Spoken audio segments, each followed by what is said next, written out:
Pesona si gadis desa, episode 171 dengan judul Bidadari dari Kayangan. Selamat mendengarkan. Luri menundukkan kepala dengan sangat malu ketika ada 4 pasang mata yang tengah menatapnya tak berkedip. Dan keempat pasang mata tersebut adalah milik ayahnya dan Vedo.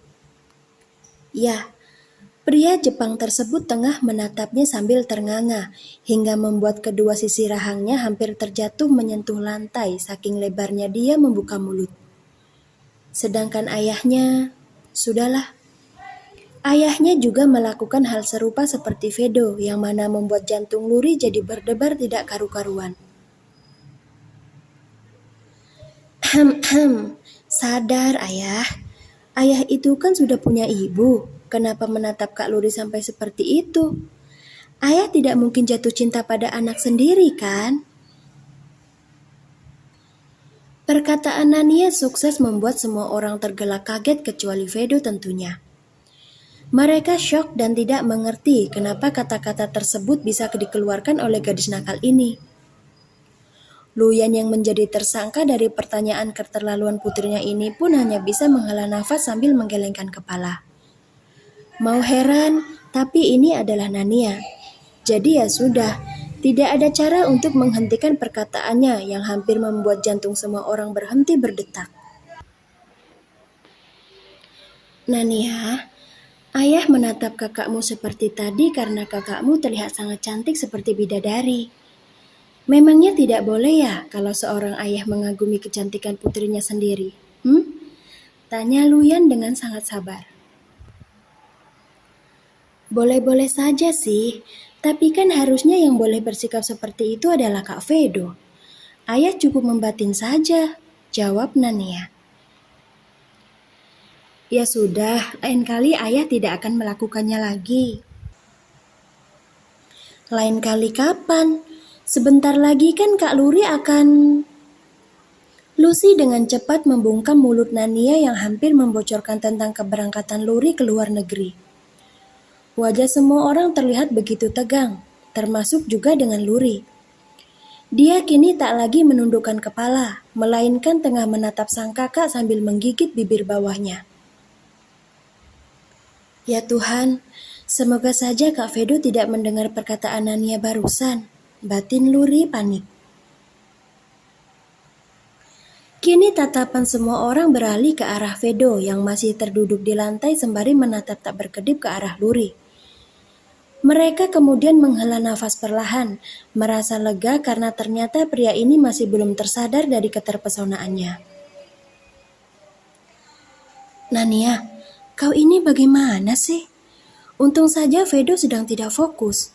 Kalau tidak, perkataanmu barusan bisa merusak rencana kakakmu.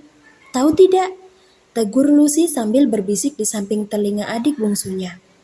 Setelah itu dia melepaskan bungkaman tangannya, lalu menatap kesal ke arah sang adik yang kini tengah meringis sambil menggaruk pinggiran kepala. Maafkan aku Kak Lucy, Kak Luri. Aku kelepasan. Sepertinya rem di dalam mulutku perlu untuk diganti. Aku tidak sengaja, sungguh, bisik Nania merasa bersalah. Luri, Lucy, Glenn beserta kedua orang tua mereka sama-sama menahan tawa mendengar perkataan Nania. Setelah itu Lucy menyenggol lengan Luri, memberi isyarat agar adiknya ini segera menyadarkan Vedo dari keterkejutannya. Kak Vedo, Kak, panggil Luri dengan suara yang cukup kuat. Samar-samar Vedo seperti mendengar ada orang yang memanggil namanya. Jujur, saat ini jiwanya seperti terbang keluar setelah dia melihat seorang bidadari yang tiba-tiba muncul di hadapannya.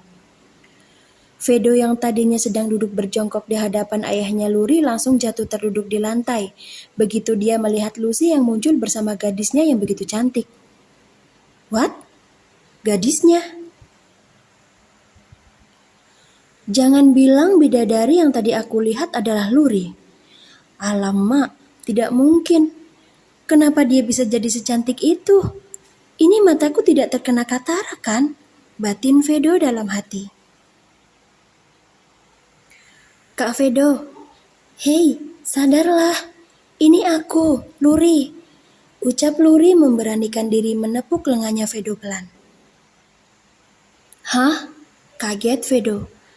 Dia lalu mengerjapkan mata, kembali ternganga ketika melihat bidadari yang tengah tersenyum ke arahnya. Cantik sekali. Apa kau adalah bidadari yang baru saja turun dari kayangan? Suara gelak tawa langsung memenuhi ruang tamu tersebut saat Vedo mengira kalau Luri adalah bidadari yang turun dari kayangan. Seketika lawakan Vedo langsung menghapus rasa panik yang tadi menyelimuti hati semua orang. Luri yang dianggap seperti bidadari pun tak kuasa untuk tidak merasa malu. Pipinya jadi semakin memerah saat kakak dan adiknya terus saja menyenggol lengannya sambil meledek penuh goda. Vedo, ayo bangun. Jangan duduk di lantai begitu, nanti bajumu kotor. Ucap Nita sambil berjalan mendekat ke arah Vedo. Setelah itu dia membantunya berdiri. Bibi, gadis itu sangat cantik. Siapa dia? Tanya Vedo masih dalam kondisi antara sadar dan tidak sadar. Nyawanya masih belum terkumpul semua sepertinya. Ya ampun Vedo, gadis itu adalah putri Bibi, Luri. Jawab Nita sambil menahan tawa. Coba perhatikan baik-baik. Dia adalah Luri, kakaknya Nania. Bukankah kau datang kemari karena ingin menjemputnya ya? Kalian akan berangkat ke pesta bersama-sama, bukan? Begitu mendengar kata pesta, nyawa Vedo langsung terkumpul menjadi satu. Dia kemudian memekik sambil menutupi mulutnya setelah benar-benar tersadar kalau gadis yang dia sebut sebagai bidadari dari kayangan ternyata adalah gadisnya. Ya, Luri kelewat sangat cantik. Vedo dibuat pangling hingga sulit mengenali kalau itu adalah gadis desa kesayangannya. Luar biasa, ini gila. Astaga sayang, kau benar-benar sangat cantik. Wah, bagaimana ini? Tubuhku tremor, ucap Vedo heboh sendiri sambil mengibas-ngibaskan kedua tangannya. Kak Vedo, kau baik-baik saja? Tanya Luri khawatir. Tidak sayang, jantungku, mataku, hatiku, semuanya tidak baik-baik saja setelah melihat kecantikanmu.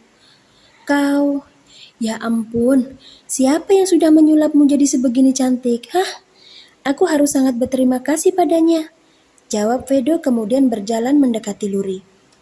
Dia tidak sadar kalau mata semua orang kini tengah tertuju padanya. Vedo lupa, dia benar-benar lupa kalau saat ini semua keluarga Luri sedang berkumpul. Glenn yang melihat Vedo seperti ingin memeluk adik iparnya pun segera mengambil tindakan. Dengan cepat dia berdiri di depan Luri. Ingat ya Ved, kau jangan macam-macam pada adikku. Semua gerak-gerikmu sedang dipantau langsung oleh kedua mertuaku.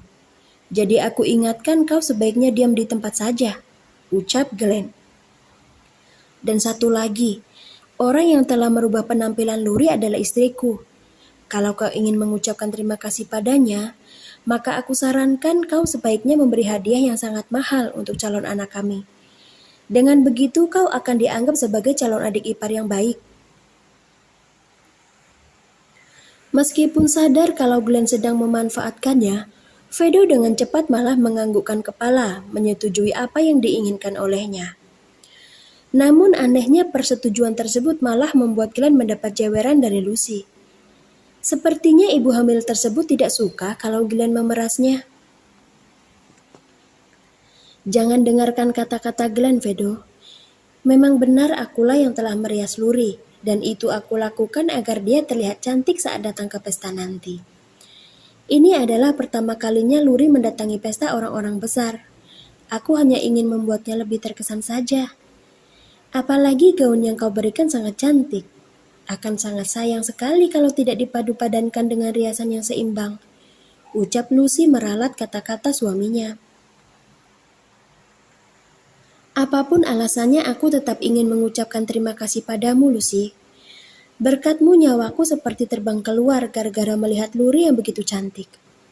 Sungguh, baru kali ini aku terlihat bodoh di hadapan seorang wanita.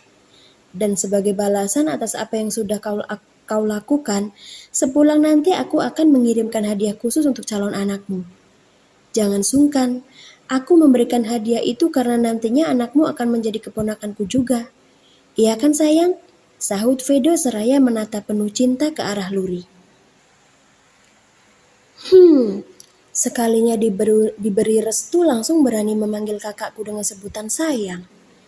Lupa ya kalau di sini masih ada anak kecil, protes Nania. Dia masih kesal pada Vedo gara-gara tidak memberinya hadiah. Oh, jadi kau itu masih anak kecil ya Nania? Aku pikir kau itu adalah nenek-nenek rempong, sahut Vedo sambil terkekeh lucu.